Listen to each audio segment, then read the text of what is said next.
सभी बच्चों को मेरा नमस्कार। अभी हम आपके लेसन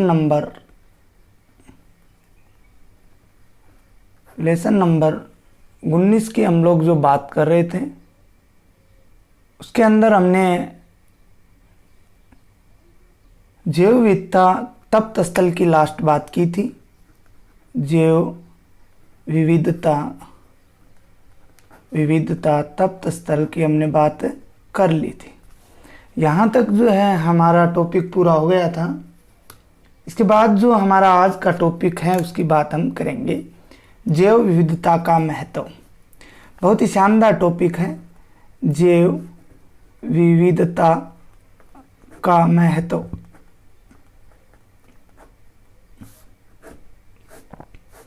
जैव विविधता का महत्व, हमने जैव विविधता के बारे में ये पढ़ा था कि जीव में पाई जाने वाली विभिन्नता को जैव विविधता कहा जाता है। आज इसके इम्पोर्टेंस ऑफ बायोडाइवर्सिटी की बात करेंगे, महत्व की बात करते हैं। तो देखिए, जैव विविधता एक प्रकार से प्राकृतिक संसाधन है। कैसा संसाधन है? प्राकृतिक संसाधन। और आपने 12 नंबर में प्राकृतिक संसाधन एवं इसका संरक्षण पढ़ा होगा। चैप्टर का नाम था प्राकृतिक संसाधन और इसका संरक्षण। प्राकृतिक संसाधन ऐसी वस्तुएं जो हमें प्रकृति द्वारा प्राप्त होती हैं। ऐसी वस्तुएं जो हमें किसके द्वारा प्राप्त होती हैं? प्रकृति द्वारा प्राप्त होती हैं। उन्हें क्या कहा जाता है? प्राकृतिक संसाधन कहा जाता है। संसाधन का वैसे मतलब होता है वस्तुएं, ठीक है, जो विभिन्न जीवों के जीवन के लिए प्राकृतिक एवं जैविक स्रोत के आधार पे मिलती हैं। साथ ही मनुष्य की इनसे आधारभूत आवश्यकताओं की पूर्ति जो है वो पूरी होती है। मानव जो है वो अपनी आधारभूत आवश्यकताएं जो हैं उनको पूरी करता है। अगर हम जैव विविधता के महत्व की बात करें तो निम्न महत्व हम बात कर सकते हैं। 1 नंबर अगर हम बात करें इकोनॉमिक्स वैल्यू, आर्थिक महत्व की बात करते हैं। देखो, ये बातें आपको इस टॉपिक से, जैव विविधता से 2020 में आपके प्रश्न आ चुका है। अगर आप देखना चाहते हो क्या प्रश्न आए तो मेरे YouTube चैनल पर जाके आपको सर्च करना है क्लास 10 विज्ञान का पेपर और अन्य ढाका लगा देना, आ जाएगा, ठीक है। तो उसमें ये प्रश्न आया हुआ जैव विविधता के महत्व को। क्या प्रश्न आया था वो मैं आपको जब वो टॉपिक आएगा तब बताऊंगा। तो पहला है आर्थिक महत्व। आर्थिक महत्व की देखो बात करते हैं तो जैव विविधता हमें प्रत्यक्ष रूप से अगर हम बात करें, डायरेक्टली रूप से, प्रत्यक्ष रूप से अगर हम लोग बात करते हैं तो भोजन, ईंधन, भोजन का है, ईंधन का है, साथ में चारा, इमारती लकड़ी, औद्योगिक कच्चा माल आदि उपलब्ध करवाती हैं, ठीक है। तो हमारे लिए ये बहुत ज़रूरी है।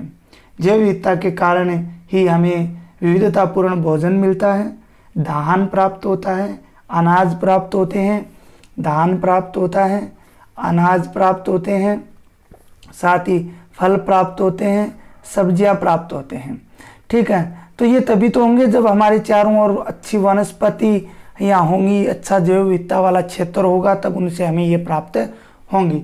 इसके बाद में देखिए, इसी आर्थिक महत्व में बात करते हैं। आज जो है वर्तमान में जनसंख्या है वो भी बहुत तेज़ी से बढ़ रही है। तो आवश्यकताओं की पूर्ति के लिए क्या है, जैव विविधता का उपयोग है वो कृषि पैदावार बढ़ाने के साथ साथ जो रोग रोधी तथा कीट रोधी, ये क्या होता है भाई, रोग रोधी तथा कीट रोधी फसलों की किस्मों का विकास भी किया जा रहा है, ठीक है। ऐसी फसल बनाई जा रही हैं जो फसल क्या करती हैं, कीटों से लड़ने की क्षमता होती है उनमें, ठीक है ना, रोगों से लड़ने की क्षमता होती है उनमें, उन्हें कीटरोधी या रोग रोधी बोला जाता है। जैसे कि हरित क्रांति के लिए गेहूं की जो बोनी किस्म है, गेहूं की बोनी किस्म का विकास जापान में पाए जाने वाले नारिन 10, जापान में पाई जाती है गेहूं की एक नारिन 10, ठीक है, गेहूं की किस्म से, तथा धान की बोनी किस्मों का ताइवान में पाई जाने वाली डी जियोरुजेन नामक धान की प्रजाति से, ठीक है ना। ये भारत में ये गेहूं की बोनी की समय है। इसको जापान की नारिन 10 से, ठीक है। और अगर ऐसी दूसरी बात करें तो एक धान की बोनी फसल दी हुई है, धान की बोनी फसल। तो धान की बोनी फसल की बात करते हैं तो ये ताइवान की एक है फसल, इसका नाम है डी जियो रूजेन नामक, ठीक है। इसके द्वारा प्रजाति से इनका जो है किया जाता है। साथ ही आपको बता देता हूँ, इस प्रकार सन 1970 में भी एशिया महाद्वीप के 1,60,000 हेक्टर, एशिया महाद्वीप के 1,60,000 हेक्टर क्षेत्र में धान की फसलें जो थी वो एक वायरस के कारण, stunt virus, grassy stunt virus, क्या नाम था पूरा, ग्रासी स्टंट वायरस या विषाणु, ठीक है, इसके द्वारा नष्ट हो गई थी या उस फसल को बहुत हानि पहुंची थी। इसी के साथ अगर हम बात करते हैं तो पूर्वी उत्तर प्रदेश में 1963 में, पूर्वी उत्तर प्रदेश की अगर बात करें तो 1963 में जो है संग्रहित की गई जंगली धान की प्रजाति ओराइजा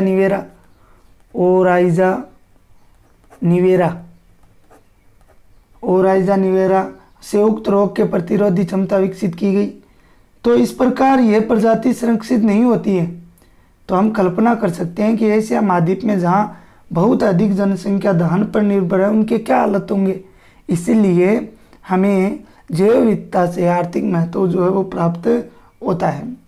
आज अगर हम वर्तमान में अगर बात करें तो जंगली धान की रोगरोधी व कीटरोधी 20 प्रमुख जीन का उपयोग धान सुधार में हो रहा है। कितनी? 20 प्रमुख जीन का उपयोग जो है धान सुधार कार्यक्रम में काम लिया जा रहा है, धान सुधार कार्यक्रम में उपयोग ली जा रही है। तो ये बात भी आपको ध्यान में रखनी है। आगे बात करते हैं, आज विश्व में अगर हम बात करें पेट्रोलियम पदार्थ जो हैं, जैसे पेट्रोल है, ठीक है, इसके साथ ही डीजल है, ठीक है, प्राकृतिक गैस वगैरह जो हैं, केरोसिन है, ये सीमित पाए जाते हैं। क्या पाए जाते हैं? सीमित पाए जाते हैं या अनवीकरणीय संसाधन होते हैं जिनका वापस काम में नहीं लिया जा सकता। तो ये इनके अगर बात करें हम लोग तो 2 पादप हैं, एक तो जेट्रोपा, याद रखना इस बात को, इम्पोर्टेंट है, एक तो जेट्रोपा पादप और एक है करंज। इन दोनों पादपों को क्या कहा जाता है? बायोडीजल वृक्ष कहा जाता है। क्या कहा जाता है? बायोडीजल वृक्ष कहा जाता है। बात आती है बायोडीजल वृक्ष क्यों कहा जाता है? बायोडीजल वृक्ष इनको इसलिए कहा जाता है क्योंकि इन पौधों ने एक नई किरण जगाई है। किस बात की? कि इनके बीजों से जो जैव ईंधन है वो बनाया जा सकता है। बीजों से क्या बनाया जा सकता है? जैव ईंधन है वो बनाया जा सकता है, इसलिए इनको बायोडीजल वृक्ष कहा जाता है। 2 मैंने आपको बताए, एक तो जेट्रोपा और एक करंज। ये हमारा आर्थिक महत्व था। 2 नंबर बात करते हैं महत्व की, औषधीय महत्व। तो बताने की ज़रूरत नहीं है। अगर हम बात करें औषधीय महत्व तो पादपों से प्राचीन काल से ही जड़ी बूटियों का उपयोग अनेक प्रकार की बीमारियों के इलाज में किया जा रहा है। अगर आपने रामायण देखी है तो लक्ष्मण जब घायल हो गए थे तब हनुमान जी गए थे, संजीवनी बूटी लाए थे वो, जिनसे लक्ष्मण वापस जो है बेहोशी से लौटे थे। तो प्राचीन काल से ही जो पादप हैं उनसे जड़ी बूटियों का उपयोग करके बहुत सारी बीमारियों में इनका उपयोग किया जा रहा है। एक अनुमान है कि लगभग 40% दवाइयों जो हैं वो वनस्पति द्वारा ही बनती हैं, अर्थात पेड़ पौधों द्वारा ही बनती हैं। कितने प्रतिशत? 40%। इसी के साथ बहुत सारी बीमारियां, वर्तमान में बीमारियां, उनका भी इलाज हमें पेड़ पौधों से मिल रहा है, ठीक है, जैव विविधता ने ही तलाशा। जैसे असाध्य मलेरिया, नए ठीक होने वाला मलेरिया। अगर हम लोग असाध्य मलेरिया की बात करते हैं तो असाध्य मलेरिया जो है वो क्या करता है? ज्वर का इलाज, असाध्य मलेरिया ज्वर का इलाज जो है एक सिनकोना नाम का पादप है। क्या नाम का पादप है? सिनकोना नाम का पादप है। सिनकोना पादप की छाल में मिला है, ठीक है, छाल में मिल गया है।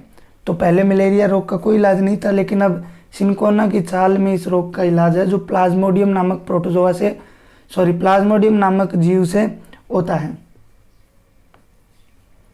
इसी प्रकार अगर बात करें सदाबहार जो है, सदाबहार, ठीक है, वो विन क्रिस्टीन तथा विन ब्लास्टीन पौधों का उपयोग असाध्य रक्त कैंसर में किया जाता है। किस में किया जाता है? असाध्य रक्त कैंसर के अंदर किया जाता है, जिसका और कोई इलाज नहीं है। तो बहुत ही भयंकर बीमारियों के अंदर इनका उपयोग है वो भी किया जा रहा है। इसके साथ ही अगर हम बात करते हैं आगे, तो आगे देखिए, आगे अगर हम बात करना चाहें तो इसी प्रकार अगर टेक्सस बकाटा नामक वृक्ष है एक, क्या नाम का? टेक्सस बकाटा। ये जो वृक्ष होता है, इसकी छाल अगर हम काम में लेते हैं तो कैंसर के इलाज में आसानी से काम ले सकते हैं। साथ ही अगर बात करें सर्पगंधा, ये तो आपने सुना होगा, राउलिफिया स्प्रिंटिना, हमने सर्पगंधा की 14वें चैप्टर में बात की थी। इसका उपयोग उच्च रक्तचाप, हाँ रक्तचाप भी हम लोग पढ़ चुके हैं, हाई बीपी, ठीक है ना, हाई बीपी को क्या बोलते हैं? उच्च रक्तचाप। जो धमनी है उसमें रक्त का प्रवाह क्या हो जाता है? तेज हो जाता है, दबाव डालता है वो, जिससे बीपी है वो उच्च हो जाती है, ठीक है। इसी प्रकार एड्स का इलाज खोजने में भी वैज्ञानिक लगे हुए हैं, और कुछ इसके एड्स रोधी गुण भी कुछ पादपों के अंदर मिले हैं, ठीक है, जिसका दुनिया में कोई इलाज नहीं है, जैसे तुलसी, ब्राह्मी, ठीक है। इसके अलावा अश्वगंधा, स्थावरी, ठीक है, गिलको, ये सब क्या हैं? इनमें एड्स के जो रोधी गुण हैं वो मिले हैं, तो जल्द ही पूरा इलाज भी मिलने की संभावना जताई जा रही है। इसके बाद हम बात करते हैं 3 नंबर, आर्थिक महत्व हो गए, औषधीय महत्व हो गए। अब बात करते हैं पर्यावरणीय महत्व। ये प्रश्न आया था और शायद कुछ लोग इसको गलत भी कराए। प्रश्न ये था कि जैव विविधता के पर्यावरणीय महत्व को समझाइए। अब प्रश्न पढ़ते नहीं, महत्व पढ़ लिया, महत्व लिखा है सभी, लेकिन उसमें सिर्फ केवल पर्यावरणीय महत्व समझाने थे, जो हम अभी उनकी बात करेंगे। पर्यावरणीय महत्व बहुत सारे हैं। पहला है खाद्य श्रृंखला का संरक्षण। पहला कौन सा है? खाद्य श्रृंखला का संरक्षण। खाद्य श्रृंखला के संरक्षण की बात करते हैं तो आप लोगों को पता ही है खाद्य श्रृंखला किसे कहेंगे? जंगल के अंदर भोजन के लिए एक लंबी श्रृंखला बन जाती है जीव जंतुओं में, तो उसको क्या बोलते हैं? खाद्य श्रृंखला या फूड चेन बोला जाता है, ठीक है। इसके प्रत्येक प्रजाति किसी दूसरी प्रजाति पर भोजन के लिए निर्भर रहती है, उससे ही खाद्य श्रृंखला बनती है। लेकिन जैव विविधता समृद्ध जो है विभिन्न खाद्य श्रृंखलाएं, उनमें लास्ट में खाद्य जाल बना देती हैं। फूड चैन, खाद्य का मतलब भोजन, और जाल का मतलब नेट, फूड नेट का निर्माण जो है वो कर लेती हैं, या वेब बोल सकते हो। किसी खाद्य श्रृंखला में किसी एक प्रजाति कम होने पर खाद्य जाल की अन्य प्रजाति कमी को पूरा कर खाद्य श्रृंखला का संरक्षण करती है। तो खाद्य श्रृंखला अगर जैव विविधता बहुत सारी है, मान लीजिए 50 जंतु हैं, उन्होंने एक खाद्य श्रृंखला बना रखी है, उनमें से कोई 2-4 कम हो गए तो ऐसा नहीं है कि वो खत्म हो जाए, कोई अन्य 2-4 उसको पूरा कर सकते हैं। 2 नंबर देखिए क्या है? पोषक चक्र का नियंत्रण। पोषक चक्र के नियंत्रण में आप लोग देखिए क्या होगा कि जैव विविधता पोषक चक्र गतिमान रखने में सहायक करता है। जो पादपों का पोषक चक्र होते हैं वो पोषक ग्रहण करते हैं, उनका जो चक्कर होता है, जैसे फास्फोरस, नाइट्रोजन आदि जो चक्कर होते हैं ना, उनको क्या करता है? ये गतिमान बनाए हुए रखता है, जिससे पौधे जो है वो इनको बार बार या पुनः ग्रहण करते रहते हैं। 3 नंबर अगर बात करें पर्यावरणीय प्रदूषण का निस्तारण, पर्यावरणीय प्रदूषण का निस्तारण। हाँ भाई, पर्यावरणीय प्रदूषण का निस्तारण कैसे होगा? देखिए, जैव विविधता, कुछ वनस्पतियां प्रदूषकों एवं विखंडन को अवशोषण कर रुकती हैं, जैसे सदाबहार नामक पादप है। कौन सा पादप? सदाबहार पादप। ये ट्राइनाइट्रोटोलुइन जैसे घातक विस्फोटक को विघटित करने की क्षमता रखता है। ऐसे ही जीव हैं स्यूडोमोनास प्यूटिडा, आर्थोबैक्टर विस्कोसस एवं साइट्रोबैक्टर, ठीक है, प्रजातियों में औद्योगिक अपशिष्ट से बाहरी धातुओं को हटाने की क्षमता होती है। इसी प्रकार राइजोपस ओराइजिस कवक में यूरेनियम तथा थोरियम, पेनिसिलियम में क्राइसोजियम तथा रेडियम में अगर बात करें तो घातक तत्वों को हटाने की क्षमता रखते हैं। ये तो हो गए औषधीय महत्व, पर्यावरणीय महत्व, ठीक है, 3 नंबर। अब हम मुख्य 4 नंबर, ये इस बार जो परीक्षा में आया था उसमें ये 3 ही लिखने थे बस। ये जिसने लिखे हैं उसके पूरे में से 3 नंबर हैं, बाकी के नहीं है। 4 नंबर हम बात करते हैं सामाजिक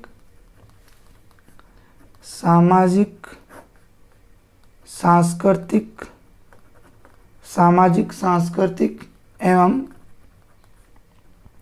आध्यात्मिक महत्व। ये कैसे होगा भाई, देखते हैं। चलो देखो, पेड़ पौधे की अगर हम बात करते हैं तो सांस्कृतिक, सामाजिक व आध्यात्मिक महत्व से दृष्टि से महत्वपूर्ण है। कैसे? देखो, मानव संस्कृति तथा पर्यावरण का विकास साथ साथ हुआ है, ये सबको पता है। आज भी कुछ आदिवासी समाज ऐसे भी हैं, उनको अपनी आवश्यकताओं की पूर्ति के लिए पूर्ण रूप से प्रकृति पर ही निर्भर रहना पड़ता है। कुछ वनस्पतियां ऐसी हैं जिनको प्रकृति में विशेष स्थान है, जैसे पीपल है, बरगद है, आम है, तुलसी है, आंवला है, केला है आदि। इसी प्रकार कुछ जंतु भी हैं, जैसे गाय, मोर, हंस, चूहा, हाथी आदि भी हमारी संस्कृति में विशेष स्थान रखते हैं, ठीक है। इसी के साथ हमारे देश में आज भी ऐसे वन हैं जिन्हें देववन कहा जाता है, एवं लोग स्वेच्छा से इन स्थानों को संरक्षण प्रदान भी करते हैं। पीपल को जैसे हम भी नहीं काटने देते, ठीक है ना। तो ये जैव विविधता का सामाजिक, सांस्कृतिक और आध्यात्मिक महत्व भी बना हुआ है। अगर हम बात करें तो संयुक्त राष्ट्र संघ द्वारा वर्ष 2010 को अंतर्राष्ट्रीय जैव विविधता वर्ष के रूप में मनाया गया। कब मनाया गया? 2010 को अंतर्राष्ट्रीय जैव विविधता वर्ष के रूप में मनाया गया, ताकि विश्व समुदाय जैव विविधता के महत्व को समझे। इसी प्रकार अगर हम बात करें कि जैव विविधता की 2-4 अच्छी बातों की, तो वास्तव में जैव विविधता प्रकृति का अनुपम उपहार है, जो पृथ्वी पर जीवन को, पृथ्वी पर क्या करती हैं? पृथ्वी पर जीवन को बनाए रखती हैं। जैव विविधता है तो हम जीवित हैं, ठीक है। अतः हम सभी का ये कर्तव्य भी बनता है कि हम जैव विविधता का क्या करें? संरक्षण करें। हम लास्ट टॉपिक में भी पढ़ेंगे इसको। हमें जैव विविधता का संरक्षण जो है वो करना चाहिए, ताकि धरती पर जीवन अपने विभिन्न रूपों में सदा ही मुस्कुराता रहे। तो आप लोग भी पेड़ पौधे, जीव जंतुओं को हमें नहीं मारना चाहिए, उनकी रक्षा करनी चाहिए। जैव विविधता के जो क्षेत्र हैं उनको हमें बचाना चाहिए। आज के लिए इतना ही। अगले वाले वीडियो में हम बात करेंगे जैव विविधता पर संकट।